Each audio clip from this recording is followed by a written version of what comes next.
Školjarom Kocurskej školi zo svojima pisnjočkami predstaveliše poetesi Ksenija Ljikar z Mikloševcoh i Melanija Rimar, redaktorka Zahradki. Mikola Šantas dohadnul školjaroh na tvorčost Havrila Kostelnika.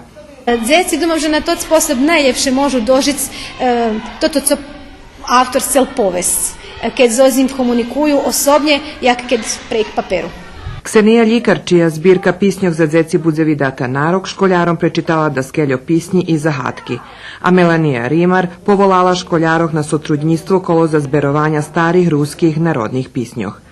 Najnovša zbirka poezije Vselenska čerkotka Mikoli Šantu predstavena je u Kocure.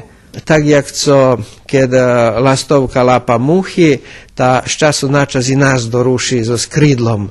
Tak i ja z mojim stihom probujem dorušiti dušu da čiju, ceplu, tak kiedy mi się uda dorušiti tu dušu i može budu rozbuditi, staveć ja zadovoljni i ščešljivi. Mikola Šanta prečital da skeljo pisnji, o ktorih bešedovali Olenka Plančak-Sakač i akademik Julijan Tamaš. On našao sposob vyražiti stredok bez ohľadu, keď on skromný, lebo duchovno primitivnih je, tak on spoloves.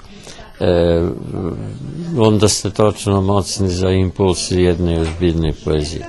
U muzičnoj časti programi učestvovala Tanita Hodak.